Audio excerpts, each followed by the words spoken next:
4,500 करोड़ का शेयर जो है वो सुप्रीम कोर्ट ने हमारे फेवर में फैसला किया है, लेकिन अभी तक वो भी नहीं मिला है। सर जैसे मंत्रालय आपने आपकी एजुकेशन आपके बैकग्राउंड को देख के मिले आपको, कैसे मतलब आजकल एआई का जमाना आ गया राइट, या फिर थोड़ा मशीन ही है लेकिन एजुकेशन उतनी होती नहीं, तो उसमें कैसे हम बेहतर कर सकते हैं? तो सर आपने वीरभद्र जी के साथ भी काम किया जैसे, तो क्या सोचती है अभी भी लोगों को प्यार है? कांग्रेस में बड़े सारे लोग जो है वो एक सोच से जुड़े हुए हैं। बच्चे जो है अपने आप को सिर्फ गवर्नमेंट जॉब हासिल करने के लिए जो है लाइन में लगे हैं। जी सर अभी का सत्र किस तरह का नाम है, किस तरह का बोला, किस टॉपिक्स पे बात हुई है? इसके साथ भगवान का आशीर्वाद है। भारतीय जनता पार्टी के समय में उस हॉस्पिटल में ऐसा भी कई दिन देखे गए कि एक भी सरकारी लोग पेशेंट नहीं था। अगर आप सब कुछ मुफ्त करेंगे तो व्यवस्था कैसे बनेगी? सर एक चीज आती है अभी जो मित्रों वाला जो है, वन मित्रों के पशु मित्रों, तो ये क्या कॉस्टिंग के लिए ऐसा कुछ किया कैसे? लेकिन बोलते हैं ना, डूबते तो तिनके का साज बदलता। अभी जैसे सुखू जी हैं, तो इसमें क्या देखते हैं डिफरेंस, मतलब स्टाइल काम करने का अलग है? और इसीलिए क्योंकि जो हम एंटरप्रेन्योरियल स्पिरिट है जी, उसको लेकर बच्चों को जो है थोड़ा सेंसिटाइज करें। सर जैसे 10 गारंटियां जैसे कांग्रेस बात करते हैं, तो वो पूरे कर सकते हैं 5 साल में? और भारतीय संस्कृति है कि यहाँ बृहस्पति की भी पूजा होती है, यहाँ तो सांप और जुओं की भी पूजा होती है। जी। हेलो फ्रेंड्स, मैं आपका होस्ट एंड दोस्त विकास शर्मा। आज हमारे गेस्ट हैं राजेश धर्माणी जी, जो मंत्री हैं अभी। सर स्वागत है आपका। नमस्कार। सर सबसे शुरुआत करते हैं कि आप राजनीति में कैसे आए, मतलब एक बचपन से, उसके बाद कॉलेज के दौर, उसके बाद कैसे राजनीति में कैसे सफर स्टार्ट हुआ? ये कोइंसिडेंस होता है। 89 में राजीव गांधी जी देश के प्रधानमंत्री थे, तो उस टाइम अपोजिशन की तरफ से उनके ऊपर काफी हमले होते थे, लेकिन जो उनके अंदर हमें इनोसेंस दिखती थी, सच्चाई दिखती थी, और एक विजन दिखता था कि इंडिया को आगे ले जाने का। उस टाइम वो नारे देते थे कि मेरा भारत महान, और 21वीं शताब्दी भारत की शताब्दी होगी। उनका विजन जो था वो अट्रैक्ट करता था, तो एक रीजन बहुत बड़ा वो था। बाकी फिर कॉन्फिडेंस ऐसे बनते गए कि धीरे धीरे हम स्टूडेंट पॉलिटिक्स में थे, एक्टिव हो गए, और इसका रास्ता बनता गया। जैसे आपने सर एनआईटी से पढ़ाई की ऐसे, तो कहीं वो भी एजुकेशन आपके राजनीति में काम आई? राजनीति में काम आती है क्योंकि जो इंजीनियरिंग कॉलेजेस का पूरा वो सिस्टम होता है, वो कहीं ना कहीं माइंड को फोकस कर देता है सॉल्यूशन साइड। प्रॉब्लम्स के साथ ना, जैसे कोई प्रॉब्लम सामने दिखती है तो माइंड का फोकस एकदम स्विच ओवर हो जाता है कि इसका सॉल्यूशन फाइंड आउट करें, चाहे वो पॉलिटिकल सॉल्यूशन है, सोशल है, फाइनेंशियल है, या टेक्निकल सॉल्यूशन है। तो फिर जब उस तरफ माइंड फोकस होता है तो कोई ना कोई सॉल्यूशन निकल जाता है। कि जब आप इस तरह की पोजिशन में हम रहे हैं एमएलए के तौर पे या मंत्री के तौर पे, तो जब कोई सॉल्यूशन सजेस्ट करते हैं तो उसको एक्सेप्ट करने वाले भी थोड़ा दर बढ़ जाती है।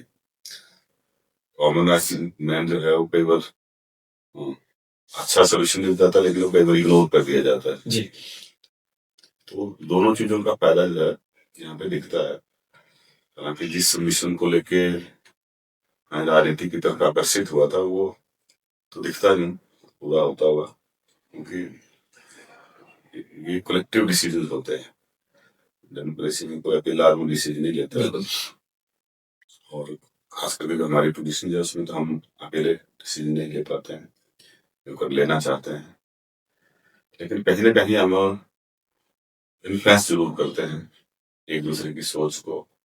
जब विधानसभा में चर्चा होती है, आपस में हम इनफॉर्मल टॉक्स करते हैं, हम एक दूसरे के विचारों को प्रभावित करते हैं, तो नए विचार, मॉडिफाइड विचार भी जो है वो आगे आते हैं और जो डिसीजन मेकिंग प्रोसेस है उसको वो प्रभावित करते हैं।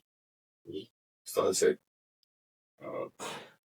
आगे जो है जितना हमारी कंट्रीब्यूशन हो सकती है वो हम बेस्ट देने की कोशिश करें। सर पहली बार चुनाव लड़ा आपने तो कैसा एक्सपीरियंस था आपका कि मतलब क्या होगा मतलब ऐसा कुछ होता है? पहली बार चुनाव लड़ा तो आपके शायद रिश्तेदार में कुछ था? हमारे गांव से थे और हमारे वो केडी धर्मानी जी थे जी बड़े आदमी थे वो, लेकिन हम उस टाइम यंग थे तो एक दोस्त भी था, जी एक बड़े लोगों की सपोर्ट थी काफी, हमारा एक अपना पर्सनल फ्रेंड सर्कल बहुत बड़ा था, यार दोस्तों की सूचित की पार्टी लीडरशिप की वजह से उसमें परिस्थितियां विपरीत थी 2007 में कांग्रेस के। जी जी जी लेकिन लोगों का आशीर्वाद रहा, मालूम की जनता ने मुझे जो है जिता कर दिखा। लेकिन मैं पहले से होपफुल था कि मैं जीतूंगा। 2003 में भी बड़ी सीरियसली मेरा कैंडिडेचर जो था पार्टी ने कंसीडर किया था और लेकिन उसमें हमारे वहाँ सिटिंग एमएलए थे, उसके बावजूद भी मेरी कैंडिडेचर जो थी उसको कंसीडर करते थे। मतलब हमारा जो 66 टिकट डिक्लेयर हो गए थे जी लेकिन 2 टिकट जो थे वो काफी देरी से Yes, डिक्लेयर yes, हुए थे। yes. इसमें एक हमारे था और दूसरा हमारे टीसीएल साहब ने करने के लिए लिखा था। जी जी इनको तो सुना मिल गया था लेकिन मुझे फिर नहीं मिला क्योंकि दूसरी तरफ से काउंटर आर्गुमेंट से दिया कि 28 हमारे विधायक थे, जी 27 विधायकों को टिकट पहले दे दिए हैं तो 28 को भी दे दो जी और ये नौजवान उनको आगे मौका मिल जाएगा। ठीक है, पार्टी ने डिसीजन लिया, हमने उसको स्वीकार किया और लगातार आगे चलते रहे। तो उसका भी कहीं ना कहीं लोगों के मन में था कि 2003 में मौका नहीं मिला लेकिन इस बार देंगे जी। इसलिए 2007 में कर। तो सर आपने वीरभद्र जी के साथ भी काम किया जैसे, तो क्या सोच थी और अभी भी लोगों को प्यार है? कांग्रेस में बड़े सारे लोग जो है वो एक सोच से जुड़े हुए हैं, तो काम का कैसे वो था एक? वीरभद्र जी का काफी बड़ा लंबा कार्यकाल रहा, जी लगभग कांग्रेस 60 साल के करीब वो एक्टिव पॉलिटिक्स में रहे और उन्होंने विभिन्न पदों पर काम किया, अच्छा योगदान उनका रहा, चाहे वो केंद्रीय मंत्री के तौर पर रहे, मुख्यमंत्री जी के तौर पर रहे या सांसद और विधायक रहे, लीडरशिप पोजिशन में रहे, जी जी जी अपोजिशन में रहे, कभी मतलब सीआरपी लीडर रहे या टीसीसी अध्यक्ष रहे, तो अच्छे प्रभावशाली पदों पे रहे और अपनी तरफ से अच्छा योगदान उन्होंने किया। फिर कहीं थोड़ा सा क्योंकि ओल्ड जनरेशन लीडर थे तो जनरेशनल जो गैप था वो तो था उनके साथ, जी जी तो फील होता था, लेकिन अपनी तरफ से भी एक अच्छा किया। अभी जैसे सुखू जी हैं तो इसमें क्या देखते हैं डिफरेंस, मतलब स्टाइल काम करने का अलग है? अब डिफरेंस तो दिखता है जी होता भी होना भी चाहिए। तो जो डोइस ब्रदर हैं उनके बीच में भी जी वैचारिक जो है वो थोड़ा अंतर नजर आता है, जी बाप बेटे में भी नजर आता है। तो स्वाभाविक है कि सुखू जी का अपना स्टाइल है जी और उनका ये अच्छा लगता है कि एक दो जो सबसे वर्स्ट डाटा है उसके लिए फोकस्ड हैं। आपने देखा होगा सुखाश्रय योजना जी जी चुकी है या जो बेसहारा होते हैं उनके बच्चों को अच्छी शिक्षा मिले, लगातार शिक्षा। और सबसे बड़ी बात है कि देश की अर्थव्यवस्था को पटरी पर लाने के लिए अच्छे कदम उठा रहे हैं। जी हालांकि और ज्यादा करने की जरूरत है लेकिन डेमोक्रेसी में लिमिटेशंस होती हैं, पूरी तरह से जो आप करना चाहते हैं जैसे मैंने पहले कहा वो जी नहीं कर पाते, इतनी जल्दी नहीं कर पाते हैं क्योंकि कई तरह के प्रेशर ग्रुप्स होते हैं, कई तरह की दबाव है, कई तरह की सीमाएं आपकी हैं, लेकिन फिर भी सीमित संसाधनों के रहते या डेमोक्रेटिक ऊपर डेमोक्रेसी में दबाव होते हैं, उनके बावजूद भी बेस्ट करने की कोशिश कर रहे हैं।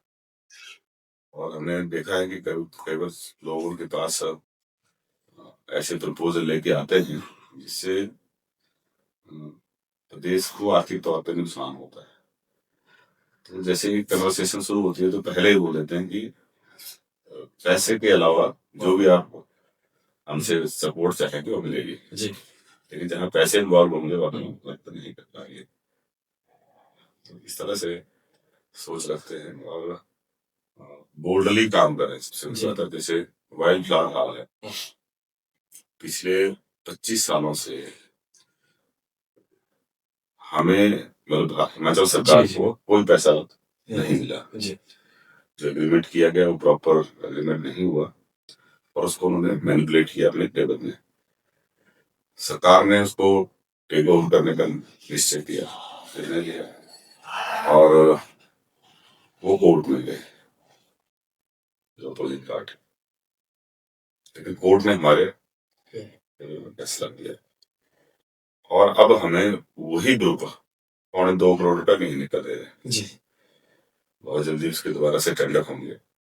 बहुत हमारी प्रीमियर प्रॉपर्टी है जी वो उससे हमें लाभ मिलना शुरू होगा। दूसरा जैसे पिछली सरकार के समय में हाइडल पावर प्रोजेक्ट्स के एग्रीमेंट हुए सेंट्रल पीएसयू के साथ भी, उसमें स्टेट को ऐसा कोई प्रोविजन नहीं रखा कि स्टेट को कोई रॉयल्टी मिले या एक समय के बाद जो है वो वापस स्टेट को ट्रांसफर हो। तो जो पुराने मतलब जब आजादी के एकदम बाद जो प्रोजेक्ट बने जिसमें तो परिस्थितियां ऐसी थी हम इंडिया अफोर्ड नहीं कर सकता था, लेकिन आजकल डेट में जो सेंट्रल पीएसयूज हैं उनका आकार काफी बड़ा है, उनके पास काफी वेल्थ, तो उनको स्टेट्स के साथ शेयर करना चाहिए। तो हमने इस तक कदम उठाए, ऐसे बोल्ड स्टेप्स भी उठाए हैं। पंजाब के साथ हमारा जो शेयर है सारण पावर प्रोजेक्ट वापस लेने की बात है, चंडीगढ़ में हमारा 7.19 का शेयर स्टेट रीऑर्गेनाइजेशन एक्ट के तहत इसलिए हमारा टाइटल है। इसलिए सुप्रीम कोर्ट ने 2011 में हमारे अपने फैसला किया है, लेकिन वो इम्प्लीमेंट नहीं हुए। बीबीएपी का हमें लगभग 4,500 करोड़ का शेयर जो है वो सुप्रीम कोर्ट ने हमारे फेवर में फैसला किया है, लेकिन अभी तक वो भी नहीं दिया है। इसलिए लगातार इसको भारत सरकार के सामने उठा रहे हैं। जो हमारे बीबीएमबी में शेयर होल्डर स्टेट्स हैं उनके साथ उठा रहे हैं। ये थोड़ा सा बोल्डनेस दिखती है और स्टेट के प्रति कंसर्न दिखता है। ये जो अलग दिखाता है, अलग तरह के मुख्यमंत्री इसमें दिखते हैं। सर जैसे मंत्रालय आपने आपकी एजुकेशन आपके बैकग्राउंड को देख के मिले आपको ये कैसे मतलब जब मुख्यमंत्री जी का सोचना है जी क्या काम किसको देना है, जी हमने तो कभी किसी से मांगा नहीं, कोई ये दो जो हमने दिया उस पर काम करो। तो आप मंत्रालय जैसे टाउन एंड कंट्री प्लानिंग है, वोकेशनल एजुकेशन है, इंडस्ट्री का आपके पास, तो वो कैसे देखते हैं मुझे साहब? इंडस्ट्री नहीं है मेरे पास, टेक्निकल एजुकेशन, टेक्निकल हाउसिंग है और टाउन एंड कंट्री प्लानिंग। तो इसमें हम कोशिश कर रहे हैं लेकर से बेस्ट देने की। कई हमें इसमें बदलाव लाए हैं जिसका दीर्घकालिक फायदा जैसे बच्चों की बात करूँ जैसे वोकेशनल एजुकेशन की, तो उसमें कई बार होता है कि जो इंडस्ट्री को डिमांड होती है वैसे बच्चे हमारे पास होते नहीं। जैसे हम बात करें या स्कूलों में वो चीज़ जो इंडस्ट्री को चाहिए वो चीज़ कम होती है, तो उसको हम कैसे, या फिर आजकल एआई का ज़माना आ गया राइट, या फिर थोड़ा मशीन ही है लेकिन एजुकेशन उतनी होती नहीं, तो उसमें कैसे हम बेहतर कर सकते हैं? ये बहुत बड़ा चैलेंज है हमारी कंट्री के सामने। स्किल गैप है जी जिसकी इंडस्ट्री में डिमांड है, और जो हमारे पास हम जिस तरह की ट्रेनिंग दे रहे हैं या एजुकेशन सिस्टम जो हमारा है इसमें बहुत स्किल गैप को कम करने के लिए बड़े क्रांतिकारी कदम उठाने की जरूरत है भारत सरकार के लेवल पे भी और प्रदेश सरकार के लेवल जी पर। हिमाचल प्रदेश में एक और एडिशनल जो है हमें समस्या का सामना करना पड़ता है, क्योंकि हमारे यहाँ पे बच्चे जो है अपने आप को सिर्फ गवर्नमेंट जॉब हासिल करने के लिए जो है लाइन में लगे हैं जी, वो इंडस्ट्री एंटरप्रेन्योरशिप स्किल्स नहीं रहते की तरफ या एंटरप्रेन्योरियल एक्टिविटीज की तरफ बहुत कम ध्यान है। हमने अभी रिसेंटली जो है जो हमारा डायरेक्टरेट ऑफ टेक्निकल एजुकेशन है जी उसको रीऑर्गेनाइज करने के लिए भी पिछले ही कैबिनेट में जो है उसकी स्वीकृति मिली है। हम एक डिप्टी डायरेक्टर लेवल का अधिकारी सिर्फ एंटरप्रेन्योरशिप डेवलपमेंट के लिए ही नियुक्त कर रहे हैं। उसका काम सिर्फ ये है कि हर ट्रेड में, चाहे वो ITI के लेवल पे है, चाहे इंजीनियरिंग कॉलेज के लेवल पे है, RBC में है, क्योंकि जो हम एंटरप्रेन्योरियल स्पिरिट है जी उसके उसको लेकर बच्चों को जो है थोड़ा सेंसिटाइज करें और उनका ध्यान तक हो, उसके लिए उनका दायित्व दिया है। और एक व्यक्ति अलग से हमने वोकेशनल स्टडीज और इंडस्ट्रियल ट्रेनिंग के लिए जो है वहाँ पे नियुक्त करने का फैसला किया है। और ऐसा ही एक ऑनलाइन प्लेटफॉर्म जो है क्रिएट कर रहे हैं, इससे बहुत जल्दी 10-15 दिन के अंदर जो है उसको लॉन्च करेंगे। तो उसमें जहाँ बच्चों को प्लेसमेंट की हेल्प मिलेगी, वहीं पे उनको हम गाइड भी करेंगे, मेंटर्स जो है वो भी हेल्प फैसिलिटेट करेंगे उस प्लेटफॉर्म के जरिए। और इंटर्नशिप या अप्रेंटिसशिप जो है दोनों का ये भी फैसिलिटेट जो है किया जाएगा। तो अभी हम उसमें कोलाबरेट कर रहे हैं जो गति रोटी वाला नालागढ़ में जो हमारी इंडस्ट्रियल एसोसिएशन है, आने वाले टाइम पे उसको बड़े लेवल पे भी, जैसे फिक्की है, CI है, नेस्कॉम है, जो हमारी योजना है हम उनके साथ में टाई अप करें, ताकि इंडस्ट्री और बच्चों के बीच में जो है डायरेक्ट इंटरेक्शन हो सके। इसमें ह्यूमन इंटरवेंशन की बहुत कम दिक्कत है, सिर्फ सिस्टम को मेंटेन करने तक सीमित रहेगी। हम उसको थोड़ा सा कंट्रोल करना पड़ेगा, क्योंकि प्राइवेसी जो है उसको भी इंश्योर करना पड़ता है। तो उस तरीके का हम उस प्लेटफॉर्म जो है वो ऑलमोस्ट फाइनल है, इसको लॉन्च करेंगे और इससे जो है बहुत फायदा हिमाचल प्रदेश के लोग बच्चों को होगा। दूसरा, सरकार ने जो है पिछले दिनों ओवरसीज प्लेसमेंट के लिए किया है, अलग से लेबर डिपार्टमेंट के जरिए किया है, तो वो फैसिलिटी प्रोवाइड की है और आने वाले समय में उसका भी फायदा बच्चों को मिलेगा। अभी तो बहुत कम उसमें बच्चे सिलेक्ट हुए हैं, क्योंकि वो स्किल गैप जो है वहाँ भी दिखता है। इस तरह का स्किल सेट उनको चाहिए, उस तरह के हमारे पास मैन पावर नहीं है, तो मैन पावर तैयार कर सके, इसकी तरफ कदम उठाए हैं। अभी हमने जो हिमाचल कौशल विकास निगम है उसको भी दोबारा से रिस्ट्रक्चर करके, तो उसको टेक्निकल एजुकेशन के साथ ही डायरेक्टली जोड़ के, जो डायरेक्टर टेक्निकल एजुकेशन है वही मिशन डायरेक्टर डेजिग्नेट किया है। और हमारी कोशिश है कि जितनी हमारी ITI, पॉलिटेक्निक, इंजीनियरिंग कॉलेजेस हैं, दूसरे कॉलेजेस हैं, वहाँ पे हम जो शॉर्ट टर्म स्किल कोर्सेज हैं उनको शुरू करने जा रहे हैं और प्रॉपर ट्रेनिंग मिले इसको ध्यान में रखा जाएगा। क्योंकि इससे पहले जो हुआ उसमें मैं भी संतुष्ट नहीं हूँ, और व्यक्ति संतुष्ट दिखता है उसमें, क्योंकि प्रॉपर ट्रेनिंग थी, सिर्फ सर्टिफिकेट बांटने तक उसको सीमित कर दिया था। हमने कई ऐसे ट्रेनिंग पार्टनर थे, उनके सेंटर्स कैंसिल किए और अब हमने जो उसमें सिलेक्शन क्राइटेरिया है काफी स्ट्रिक्ट किया है। होपफुली हम अच्छे रिजल्ट जो है आने वाले समय में दिखेंगे। बच्चों को सर, और एक चीज है कि बच्चों को कैसे यहाँ से फिर बाहर चल जाते हैं जॉब के लिए, उसको कैसे यहाँ पर रोका जा सकता है और क्या लगता है? बाहर जाएंगे वो, उसमें कोई मना नहीं है, डायनेमिक है वर्ल्ड जी। ये कंटिन्यूस माइग्रेशन जो है ये होती है जी। 100% लोग माइग्रेट कर जाएं देन इट्स प्रॉब्लम, यस। लेकिन यहाँ के लोग बाहर जा रहे हैं, बाहर से यहाँ आते हैं जी। धर्मशाला में तो बहुत लोग हैं जो बाहर से यहाँ आके काम करते हैं जी। तो हमें इसमें ओपन माइंडेड होना चाहिए, बाहर से कुछ भी हमें सीखने को मिलता है, हमें सीखना चाहिए। और जो लोग हिमाचल से बाहर जाके दूसरी स्टेट्स में या विदेशों में जाके जो है काम कर रहे हैं, वहां से पैसे कमा के यहाँ घर में भेज रहे हैं जी, या वहां कमा के यहाँ इन्वेस्ट कर रहे हैं, ये अच्छी चीज है। इसको हमें डिस्करेज करने की बजाय इसको एनकरेज करना चाहिए। और हिमाचल की ये ब्यूटी है कि हम ये देखते हैं कि जो लोग बाहर जाते हैं उनकी वो रूट से डिस्कनेक्ट नहीं होते हैं।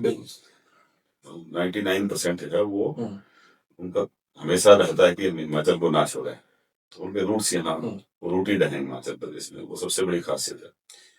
दूसरे प्रदेशों में हम देखते हैं कि जो कोई माइग्रेट हो जाता है परमानेंट चले गए, तो हिमाचल से लोग प्यार करते हैं। पहाड़ी जो हमारा कल्चर है उससे बड़े क्लोजली एसोसिएटेड और रूटेड रहते हैं, यही हमें अलग करता है दूसरों से। बाकी बाहर जाएं, कमाएं, तो अच्छी चीज है। बाहर जाएंगे तो तभी सीखेंगे, सीखेंगे। तब कुछ एक्स्ट्रा की। सर जैसे टाउन इन्वेंटरी प्लानिंग भी आप तो उसमें क्या चीज देखते हैं आपके कैसे जल्दी कार्य हो जाए या उसमें तो हमने किया है 500 स्क्वायर मीटर तक का जो नक्शा है, जी उसकी जो सैंक्शनिंग अथॉरिटी है वो जो हमारे अप्रूव्ड आर्किटेक्ट हैं उन्हीं को पावर दे दी है। जी ऑनलाइन जो है वो अप्लाई करते हैं और ऑनलाइन ही जो अप्रूवल जो है पैनल मिल जाती है। ठीक है, काफी बड़ा बदलाव है इसकी वजह से। दूसरा जो टीसीपी गाइडलाइंस हैं वो जो है पूरी स्टेट में लागू हो सके, उसकी तरफ से पहले हमने कदम उठाया कि जो बड़े स्ट्रक्चर कई बार प्लानिंग एरिया से बाहर या अर्बन एरिया से बाहर जो है बनते हैं तो गाइडलाइंस को फॉलो नहीं करते हैं। जी तो सरकार ने ये पिछले विधानसभा में पास हो गया था, तो नोटिफाई हो गया कि 1000 स्क्वायर मीटर से ज्यादा का जहाँ प्लॉट बाय करता है इस पे कंस्ट्रक्शन करते हैं तो वो फिर ऑटोमेटिकली जो है टीसीपी के अंदर कंसीडर किया जाता है, प्लानिंग एरिया में आ गया, तो वहाँ टीसीपी के रूल्स जो है वो लॉस होंगे। और दूसरा, अभी हम पंचायती राज विभाग के साथ मिलकर पूरे स्टेट में इसको लागू करने की कोशिश कर रहे हैं, ताकि 500 से 1000 स्क्वायर मीटर के बीच का भी जो बिल्ट एरिया होगा उस पर भी वो लागू हो। और जैसे खड़ नाले हैं उनसे सेफ डिस्टेंस पे बने, जहाँ सिंकिंग जोन है वहाँ कंस्ट्रक्शन ना हो, स्लाइडिंग एरिया है वहाँ भूकंप अभी हम जोन 6 में जो है हमें उस कैटेगरी में हिमाचल को, पूरे हिमाचल को रख दिया है। तो हमारे जो स्ट्रक्चर बने वो अर्थक्वेक प्रूफ बने, ताकि ऐसा कोई ऐसे भविष्य में कोई घटना होती है तो उसमें जान माल के कम से कम नुकसान हो या पूरी तरह से आप सुरक्षित बना सकें। उसके लिए जरूरी है कि हम गाइडलाइंस को फॉलो करें। अभी उसकी सब कमेटी बनी है, कैबिनेट में गया था लेकिन कैबिनेट सब कमेटी बनाई है ताकि हम इसको और जो है थोरोली एग्जामिन करें और लोगों को भी वो समस्या ना बन जाए, क्योंकि कई बार लोग रजिस्ट करते हैं कि हमारे यहाँ पे ना टीसीपी लागू ना टैक्स देना पड़े। टैक्स नहीं उसमें नहीं रख रहे हैं, बहुत कम टैक्स रखेंगे, नॉमिनल से फीस रखिए। क्या कैबिनेट सब कमेटी की रिकमेंडेशन आती है और क्या कैबिनेट एक्सेप्ट करता है कितना लागू, वो भी विषय में इसका फैसला लिया जाएगा। लेकिन उद्देश्य यही है कि हम डिजास्टर प्रोन स्टेट हैं और कैसे हम डिजास्टर प्रूफ इंफ्रास्ट्रक्चर बनाए, कैसे हिमाचल में डिजास्टर से होने वाले नुकसान को कम से कम कर सकें या कैसे इसको मतलब इस तरह से हम आगे बढ़ें ताकि नुकसान हो ही ना। तो इस तरीके से जो है हम इसको लागू करेंगे ताकि लोगों को भी कम से कम जो है दिक्कत ना हो। और हमारा जो मकसद है हिमाचल की एक सुनियोजित तरीके से विकास करने का, उसकी तरफ हम आगे बढ़े। सर अभी का सत्र किस तरह का नाम, किस तरह का होगा, किस मेन टॉपिक्स की बात हुई है?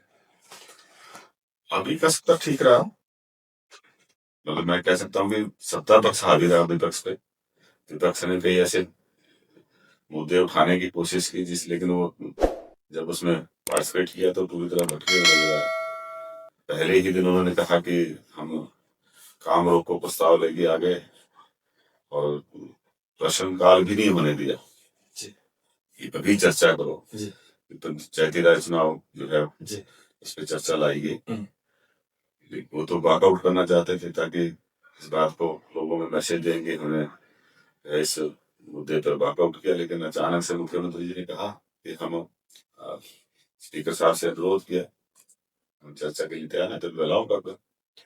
लेकिन जब दूसरे दिन उसी पे ही चर्चा, एक दिन तो पूरा दिन चर्चा उस पर होती रही, कुछ और हमारे स्पीकर थे वो उसमें बोलने वाले, तो नेक्स्ट डे जो है जब स्पीकर साहब ने चर्चा के लिए माननीय सदस्य का नाम लिया तो विपक्ष ने कहा कि आज प्रश्नकाल होना चाहिए। तो पिछले कल उनके लिए वो मुद्दा इतना इम्पोर्टेंट था कि उन्होंने बोला कि प्रश्नकाल बंद करके जो है इस मुद्दे पे चर्चा करो। नेक्स्ट डे कह रहे हैं कि पहले प्रश्नकाल करो, इसकी चर्चा बाद में होगी। एक दिन का इशू इम्पोर्टेंट था, दूसरे दिन वो इम्पोर्टेंट नहीं था। जी इस तरह की कंफ्यूजन में जो थी भारतीय जनता पार्टी थी। और कुल मिला के जो है, जो सरकार से प्रश्न पूछे गए, उन प्रश्नों को उत्तर दिए गए और काफी समय जो है विपक्ष को दिया गया। इसमें छोटी मोटी जो है नोक झोंक होती है, पर ये सत्ता मतलब डेमोक्रेसी का जो है वो पार्ट है और विपक्ष को भी अपनी बात कहने का पूरा समय दिया गया। पर हमारे सदस्य ने जो है अपनी बात पूरी तरह सर बीच में जब दोबारा से फिर से इलेक्शन की बात आई थी तो वो कैसा दौर था? जब हमारी सरकार को गिराने का जी उसकी बात कर रहे हैं, जी एक बहुत बड़ा षड्यंत्र जो था भारतीय जनता पार्टी ने ईडी सीबीआई को हथियार बनाकर और पैसे का बहुत बड़े स्तर पे जो है प्रयोग किया गया, जो उपयोग किया गया मैं कहूँगा, और सरकार को गिराने का एक बड़ा षड्यंत्र था। लेकिन इसके साथ भगवान का आशीर्वाद सबको था और अंततः जो है वो सत्य की जीत हुई, हमारी जीत हुई। और जो षड्यंत्र है वो इनका आप लोगों ने कर दिया। हिमाचल प्रदेश के लोगों का हम धन्यवाद करते हैं कि उन्होंने जहां लोकसभा चुनाव के साथ उस चुनाव के कई ने जो है वो जहां बीजेपी को लोकसभा कैंडिडेट के भी लिए जो है लोगों ने वोट दिए, उनको लीड दिलाई, वहीं पे एमएलए के लिए जो है वो कांग्रेस के उम्मीदवार को उन्होंने चुना और सरकार को बचा लिया। तो हम तो कहेंगे कि हमने दोबारा से जो है वो सत्ता हासिल की। तो लोगों का आशीर्वाद रहा और इस षड्यंत्र को जो है बेनकाब कर दिया। और इसी तरह का माहौल हमें अभी भी दिखता है और 2027 में जो है कांग्रेस से दोबारा सरकार बनाएगी, क्योंकि जो रिफॉर्म्स का एजेंडा हमने शुरू किया है, कॉमन आदमी को सशक्त करने का जो है अभियान छेड़ा है, हमारे ग्रामीण क्षेत्र में किसान पशुपालक हैं उनके सशक्तिकरण की तरफ कदम उठाए हैं, जो हमारे बेरोजगार हैं उनको ज्यादा से ज्यादा रोजगार के अवसर मिल सके सरकारी और निजी दोनों क्षेत्र में, तो उसकी तरफ कदम उठाए हैं। हमने शिक्षा जो है बेहतर शिक्षा बच्चों को मिले उसकी तरफ बहुत बड़े क्रांतिकारी कदम उठाए हैं। हमारे जो 100 सीएससी एफिलिएटेड स्कूल जो है हम अगले साल से उसकी शुरुआत कर रहे हैं और ये बहुत बड़ा क्रांतिकारी कदम है पूरे शैक्षणिक जो हमारा माहौल है उसको बेहतर बनाने में। तो बहुत बड़ा मील का पत्थर साबित होगा और कंपटीशन होगा एचपीएससी के एफिलिएटेड स्कूलों में और सीएससी और जो हमारा स्वास्थ्य विभाग लोगों को बेहतर स्वास्थ्य सेवाएं मिल सके, इसकी तरफ बहुत बड़ा क्रांतिकारी बदलाव ग्राउंड पे अब देखना शुरू हो गया। मैं अपने मार्मिंग में जैसे अदर स्वास्थ्य संस्थान उसको बनाया और ऐसे ही बाकी लगभग 50 विधानसभा क्षेत्रों में एक अदर स्वास्थ्य संस्थान बनाया। भारतीय जनता पार्टी के समय में उस हॉस्पिटल में ऐसा भी कई दिन देखे गए कि एक भी जो था लोग पेशेंट नहीं था, कोई हॉस्पिटल में दाखिल नहीं था क्योंकि वहां पे व्यवस्था ही नहीं था। और आज की डेट में वहाँ ऑपरेशन हो रहे हैं, हर्निया के ऑपरेशन हो रहे हैं, सिजेरियन ऑपरेशन हो गए, मतलब डिलीवरी कराई जा रही है, नॉर्मल डिलीवरी से एक बड़ा बदलाव धरातल पे दिखता है। जिस सिजेरियन ऑपरेशन कराने के लिए लोगों को 20-25 हजार रुपए प्राइवेट हॉस्पिटल में देना पड़ता था, जो सरकारी अस्पताल में लगभग मुफ्त में होता है। ये धरातल पे जो है वो बातें देखने को मिलती है। ये बहुत बड़ा बदलाव है और इसका असर मैं समझता हूँ कि आम जनता में है, महसूस कर रहे हैं। भारतीय जनता पार्टी ने 2022 में कई ऐसे निर्णय लिए जिससे बहुत नुकसान हिमाचल, जैसे इन्होंने कर दिया कि हॉस्पिटल में सारे टेस्ट फ्री कर दिए, उससे जो रोगी कल्याण समितियां थी वो लगभग नॉन एग्जिस्टेंट बन गई। हालत ये हो गई कि वहां पे जो रीजेंट्स थे उनको खरीदने के लिए पैसे नहीं मिलते थे। एक्सरे फिल्म थी उनको खरीदने के लिए पैसे दिए, क्योंकि जो पैसा तो आपके इसमें जाता है वो सरकारी उसमें नहीं जाता खाते में, रनिंग कॉस्ट चाहिए। वो हॉस्पिटल में जो पेशेंट्स हैं उनकी ही सेवाओं बेहतर करने के लिए जो उसका खर्च किया जाता है। अभी हमने 10 रुपए पर्ची के लगाए, ये निर्णय लिया सरकार ने कि इसको सब जगह नहीं लगाएंगे जी।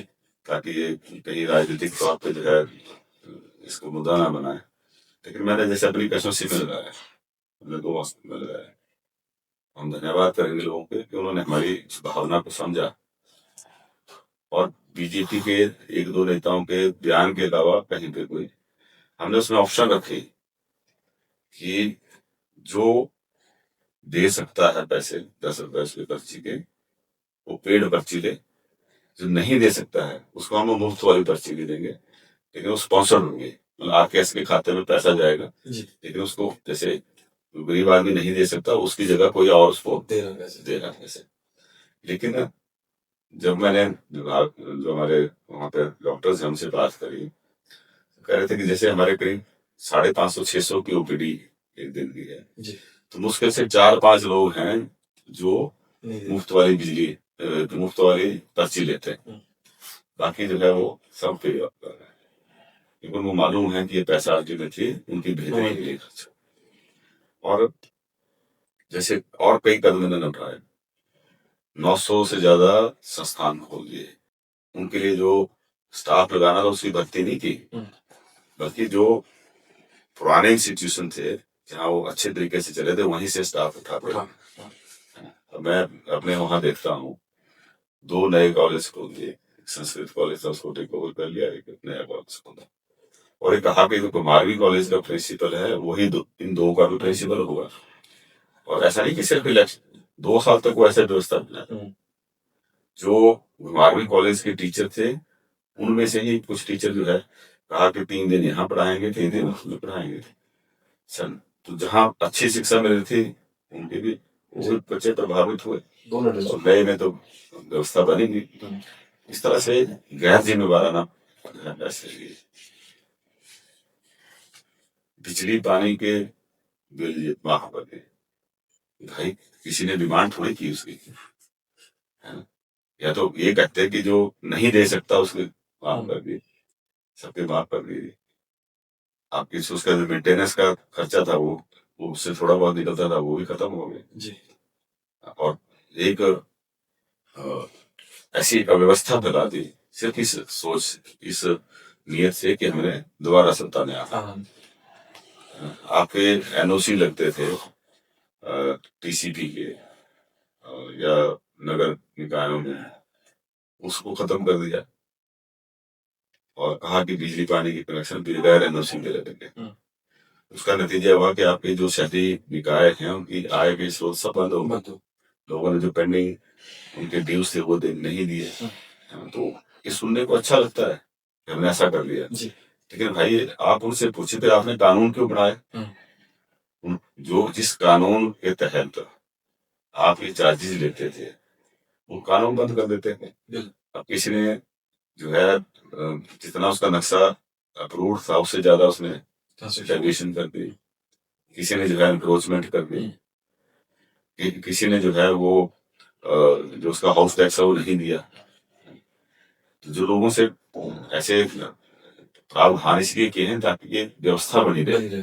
अगर आप सब कुछ मुफ्त करेंगे तो व्यवस्था कैसे बनेगी? जी सर। तो जो पे कर सकता है उसी को उससे लेना चाहिए, जो नहीं करता उसको आप दे सकते आप करते हैं, लेकिन इन्होंने ऐसा नहीं किया। अब टीसीपी के जो आप एक तरफ में आप कहते हैं कि बार बार डिजास्टर आते हैं, है ना, लोग गलत जगह जो है कंस्ट्रक्शन कर रहे हैं, नियमों का पालन नहीं कर रहे हैं, इसलिए ज्यादा नुकसान हो रहा है। और दूसरी तरफ कहा कि टीसीपी के एनओसी लेने की जरूरत ही नहीं है। एनओसी लेने की जरूरत नहीं है तो फिर आपके पास आएंगे क्यों? ठीक है जी। तो जो वायलेटर है इन्होंने जो कानून नियम का पालन करने वाले लोग थे, ठीक है ना, उनका एक किस्म का अपमान किया, और जो कानून को नियम को मानने वाले नहीं थे उनको रिवार्ड देने की कोशिश की, इस सोच से कि ये हमें दोबारा सत्ता में लाएंगे। इस सोच से अगर कोई काम करता है तो वो सोच अच्छी नहीं है। और हिमाचल के लोगों ने भी इसको स्वीकार नहीं किया। आज वही कारण रहा कि फिर ये सत्ता से बाहर हो और लोगों ने उसका अप्रिशिएट किया। सर एक चीज आती है अभी जो मित्रों वाला जो है वन मित्रों के पशु मित्रों तो ये क्या पोस्टिंग के लिए ऐसा कुछ ही है कैसे? देखिए, ये भारतीय जनता पार्टी के समय में शुरू हुआ है। पहले कृषि मित्र बनाया गया, पिछली सरकार के समय में पशु सखियां रखी,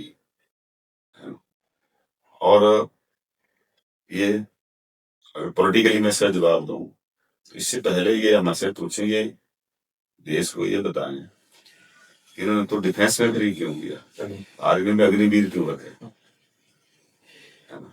वहां तो हमारी सुरक्षा से जुड़ा हुआ मामला है। 4 साल बाद आप घरे भेज देंगे।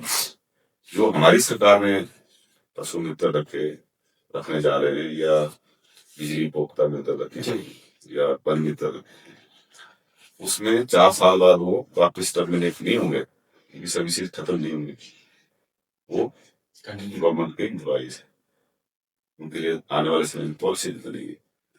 लेकिन इसलिए रखे कि आपका जो रेगुलर एम्प्लॉई है उनके जब खर्चा बहुत ज्यादा बढ़ गया, लेकिन आपको सिस्टम भी चलाना है, उसके लिए आपको मैन पावर भी चाहिए, आपने बेरोजगारों को थोड़ा बहुत सहारा भी देना है। मैं इसी कहूंगा कि वो बहुत अच्छा है, लेकिन बोलते हैं ना, डूबते को तिनके का साज बनता है, कुछ ना होने से कुछ बेहतर है। सीमित संसाधन, जब आपके पास पैसे नहीं है ना, लेकिन आपको जो अपनी सोशल ऑब्लिगेशन उनको भी निभाना है, बेरोजगारों को भी कहीं ना कहीं छोटे मोटे राहत, छोटी मोटी इसलिए बोला क्योंकि उसमें जो ऑनरेरियम दिया जाता है बहुत कम है, लेकिन कुछ ना होने से तो कुछ बेहतर है। इसलिए जो है ये मजबूरी में उठाया गया कदम, ये तो कहूंगा कि बहुत अच्छे कदम है, मजबूरी के में उठाए गए कदम, और इसके लिए जो पूर्व में सरकार रही वो जिम्मेवार है। वर्तमान सरकार वो तो जो विरासत में मिला वो तो लगभग 1 लाख करोड़ का ऋण मिल गया।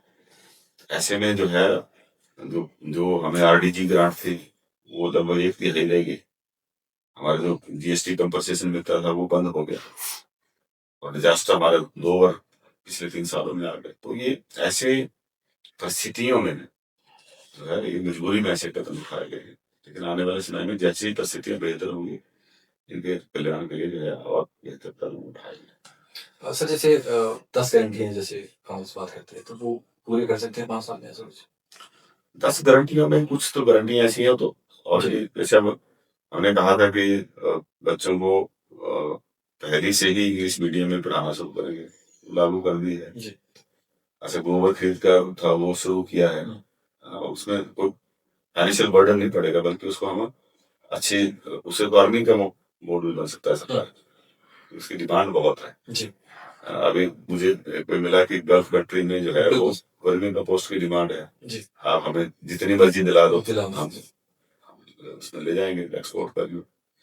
अच्छा, फिर हमारा जैसे राजीव गांधी स्टार्टअप योजना है उसको हमने लागू कर दिया है, और नई नई स्कीम उसमें ऐड कर रहे हैं। पहले इलेक्ट्रिक टैक्सी से शुरू कर इलेक्ट्रिक सारी गाड़ियां उसमें कर दी, सोलर सिस्टम उसमें कर दिया, प्राकृतिक खेती कर दी। अच्छा, उसी तरीके से आपकी दूध MSP देने की बात है, उसको 20-20 रुपए तक जो है दूध का जो MSP है उसको बढ़ाया गया। इस तरह से कदम उठाए, धीरे धीरे हम उसको पूरा करेंगे। लेकिन मैं अंत में फिर ये कहूंगा कि हम सब्सिडी उसको दें जिसको जरूरत है, जिसको जरूरत नहीं है उससे हम कुछ ना कुछ चार्ज करें। मुफ्त बिजली की योजना है वो बड़ी अच्छी नहीं है, मुफ्त पानी देने के लिए कोई योजना बड़ी अच्छी थी, लोग दे सकते हैं वो दें, उनसे हम जरूर लें, ताकि कम से कम उसके रख रखाव का, मरम्मत का कार्य तो होते रहे, क्योंकि अल्टीमेटली सरकार लोगों से पैसे से ही चलती है। हिमाचल किसी भी सरकार को बोलते हैं नोट छापने की मशीन नहीं मिलती है, यहाँ तक कि भारत सरकार के पास नोट छापने की मशीन होती है, लेकिन वो भी कंडीशन जो होती है उसमें, मन मर्जी से नहीं छाप सकते। और यही कारण रहा कि जब 1990 में कांग्रेस की सरकार नहीं थी तो उस समय जो था वो सोना गिरवी रखना पड़ा था लोन लेने के लिए, तो भारत सरकार भी मर्जी से नोट नहीं छाप सकती, उसके लिए भी बहुत सारी शर्तें उसमें जुड़ी होती है। तो प्रदेश सरकार के पास तो उसमें बहुत कम जो है इस तरह की अधिकार मिले होते हैं। वो हमें अपने संसाधन बढ़ाने पड़ेंगे, और उन संसाधनों में जो है एक लोगों की भागीदारी जो है वो बहुत बड़ा मायने रखती है। और हमें ये सुनिश्चित जरूर करना है सरकार के तौर पे कि जो पैसा सरकार के खाते में आता है उसका सदुपयोग हो। उस पैसे पे सबका अधिकार है। वो पैसा जनता के कल्याण के लिए, कुछ कुछ लोगों के लिए नहीं है, वो पैसा वो सबके लिए है। उस बात को सुनिश्चित करना सबसे ज्यादा जरूरी है। अभी सर आपने अपने कार्य क्षेत्र में जैसे लोग इसलिए भी आपसे नाराज रहते हैं कि आप जो काम सपाट हाँ या ना कर देते हैं, तो उससे नाराज रहते हैं लोग इससे। कई नाराज रहते हैं, कई को ठीक लगता है। अब हम लारे लाते क्यों लगाए? सिर्फ इसलिए कि हमारे वोट बैंक बना रहे और लोगों को परेशानी होती रहे। जी ठीक है ना? हम सच बोलने की कोशिश करते हैं, लोगों को भटकाने की कोशिश नहीं करते। जो आपकी पर्सनैलिटी देखी है, मैंने आपसे वार्तालाप की है या जिनसे मिला हमने आपके बारे में पूछा, तो उससे क्या कहते हैं कि काम होने वाला हो तो यस कर देंगे, नहीं हो तो उसके पीछे यही है ना कि हम लोगों को क्यों अपने पीछे घुमाते हैं, क्यों शोषण करते हैं? सिर्फ इसी डर से कि हमारा वोट बैंक बना रहे, वोटर नाराज ना हो जाए। अब अगर हम उनको सच बताएंगे तो कभी ना कभी उनको रियलाइज करेंगे, उसको रियलाइज करते हैं। जी ये 2017 के चुनाव में मेरे खिलाफ बोला गया, ये ऐसा मना कर दिया, वैसा कर दिया। तो वही लोग थे जिन्होंने पिछले चुनाव में मुझे 35,500 वोट दिए। जी 11,500 वोट बढ़े मेरे। जी मतलब इससे पहले जो मेरे को हाईएस्ट वोट मिले थे वो 24,500 थे। जी और इस बार जो है वो लगभग 36,000 के वोट हो गए। तो वही लोग है ना, उन्होंने तो मेरी बात को अंडरस्टैंड करते हैं बहुत सारे लोग। सिर्फ जो बीजेपी वाले भटकाते हैं वही है, बाकी तो लेकिन वो भी जानते हैं बीजेपी के से जुड़े हुए लोग बहुत सारे हमें सपोर्ट करते हैं। पार्लियामेंट में हमें 20,000 वोट पड़ते हैं हमारे भी, लेकिन जो है मुझे 35,000 36,000 के भी वोट पड़े। तो लोग तो वही है, वोटर तो वही है। तो ये कुछ लोग इसको मैनिपुलेट करते हैं। हम ये चाहते हैं कि हम झूठ क्यों बोलें। जी जब मैं कोई बात करता हूँ तो मैं इस बात को ध्यान में रखता हूँ कि भाई हम लोगों के प्रति आंसरेबल हैं, लेकिन हम अंतरात्मा के प्रति आंसरेबल है, भगवान के प्रति आंसरेबल है। हम सामने वाले व्यक्ति को गुमराह करते हैं झूठ बोल के, उसको हम बेवकूफ बना सकते हैं झूठ बोल के, लेकिन अपनी आत्मा को थोड़ी बना सकते हैं, भगवान को थोड़ी बना सकते हैं। इसलिए मैं कोशिश करता हूँ कि सच्चाई बोली जाए और अपनी तरफ से बेस्ट प्रयास करें। कई बार ऐसा भी हुआ जिसको मैंने मना कर दिया, लेकिन बाद में मुझे कोई विंडो दिखी, बाद में दिमाग में कुछ आइडिया आया कि इसको इस तरीके से किया जा सकता है, तो हमने उसको काम किया। फिर जी ऐसा नहीं है कि किसी को मना कर दी तो चले गए, तो मना ही है, वो दिमाग में तो रजिस्टर्ड हो गया। yes. और as and when I got opportunity to do that I get it done. वो भी मैं कोशिश करता हूँ, ऐसा नहीं है कि मना कर दिया तो, लेकिन कई काम ऐसे होते हैं जो हमारे वश में नहीं। आम आदमी को लगता है कि हम सरकार में है तो हमारे पास असीमित शक्तियां आ जाती है, लेकिन ऐसा नहीं है। हमें भी कानून नियम के दायरे में रहेंगे काम करना। कई बार जो है वो कन्फ्लिक्टिंग इंटरेस्ट होते हैं। तो ऐसे कुछ किससे आपके पास आए हो कि सर ये वाला काम करा दो, जैसे कुछ बहुत सारे आते हैं, ऐसे बहुत छोटे छोटे मोटे भी तो बहुत सारे आते हैं। तो लेकिन कुल मिला के यही है कि सही भावना हो तो लोग भी उसको अंडरस्टैंड करते हैं और एक टाइम पे जो है वो उसको अच्छा भी मानते हैं। कई लोग मेरे पास ऐसे हो जाते हैं कि हमें उस समय बुरा लगा, लेकिन बाद में हमें रियलाइज किया कि बात सही है। तो ऐसी बात है। तो अपने कार्य क्षेत्र की आपकी क्या प्राथमिकता होगी कि कैसे उस चीज को थोड़ा सा, क्योंकि उम्मीद होती है यार मेरा एमएलए आज मंत्री है तो कुछ ज्यादा करेंगे। वो तो कर रहे हैं कई।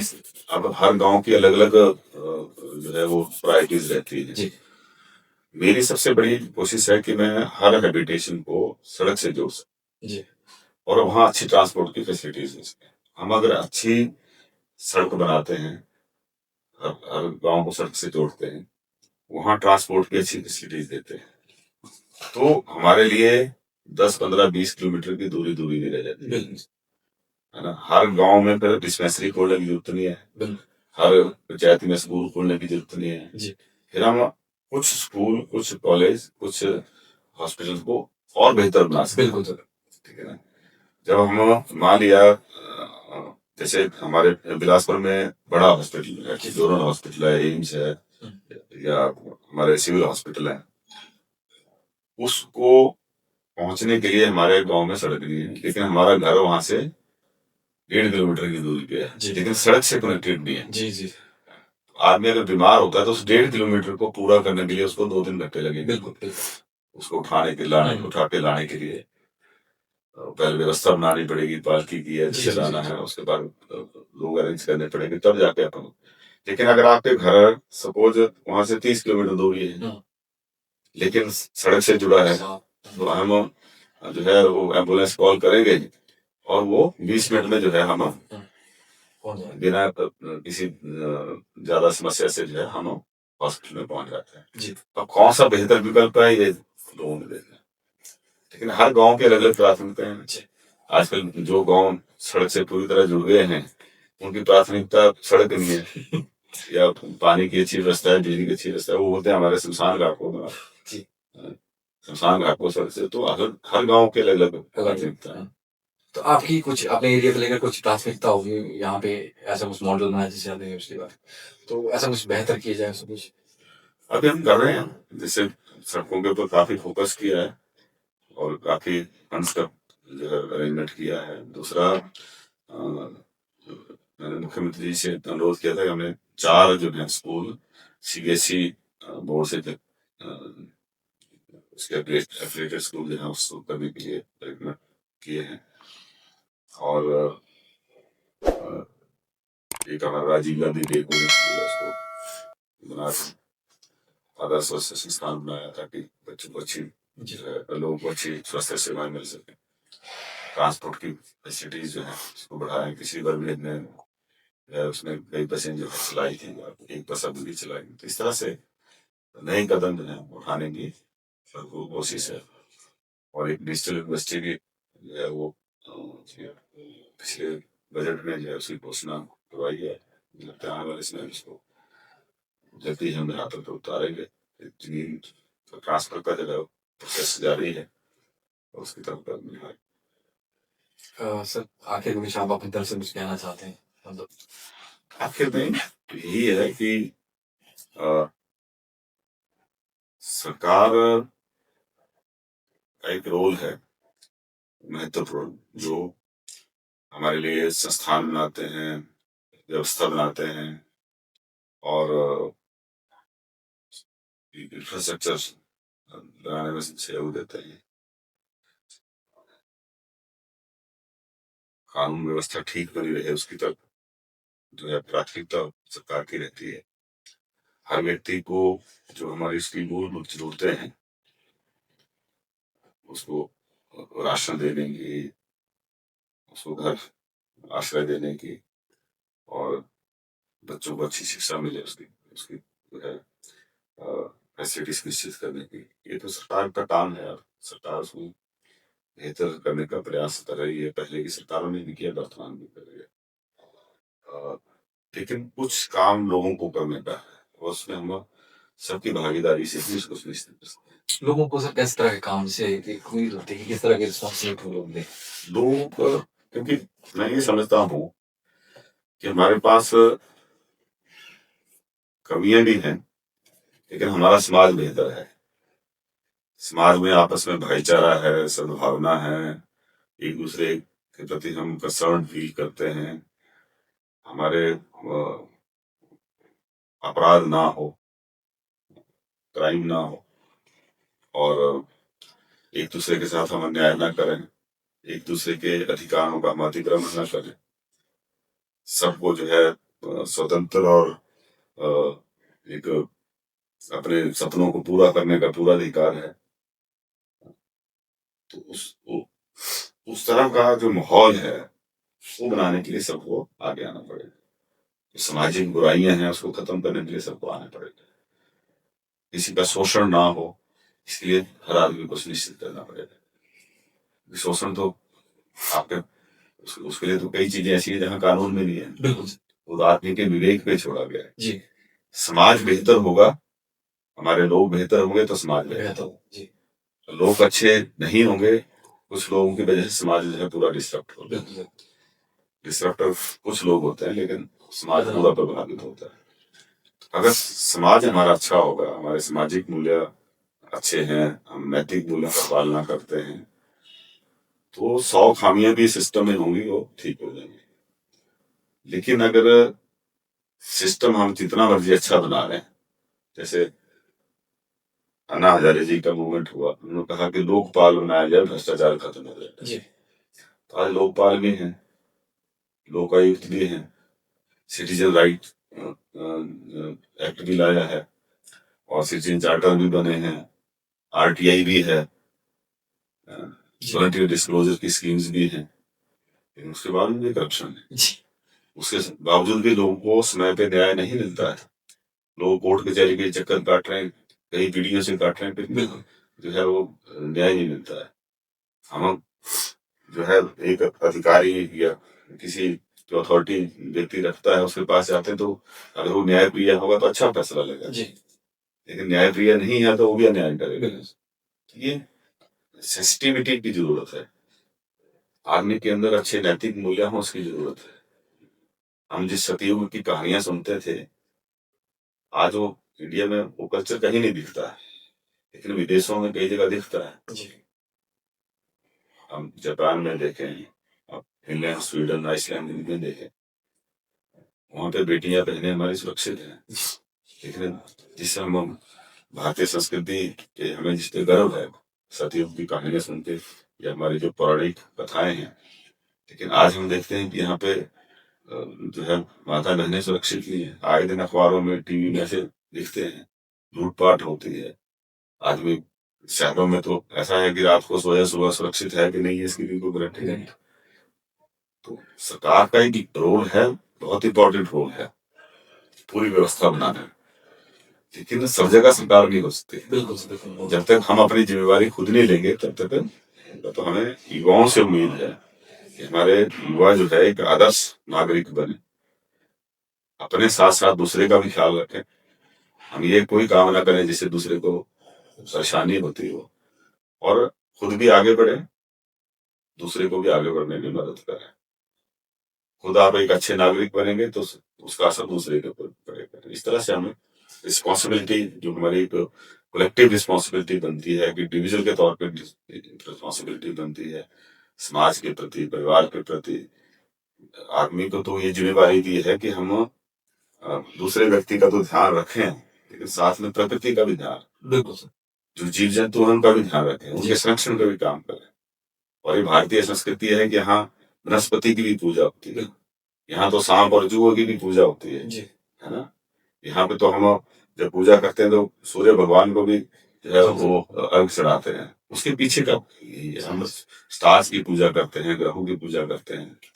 आदमी के अंदर इतनी ज्यादा संवेदनशीलता आ जाए, इतनी ज्यादा जिम्मेवारी का एहसास हो जाए कि वो पूरे ब्रह्मांड के प्रति अपनी जिम्मेवारी निभाए, ना कि सिर्फ समाज के प्रति। बहुत बड़ी जिम्मेवारी भगवान ने हमें इंसान बना के जो है दी है, हम उसको निभाएंगे तो निश्चित तौर पे हम बेहतर से बेहतर अपने प्रदेश को, देश को बना पाएंगे। धन्यवाद सर, बहुत अच्छा लगा। Thank you.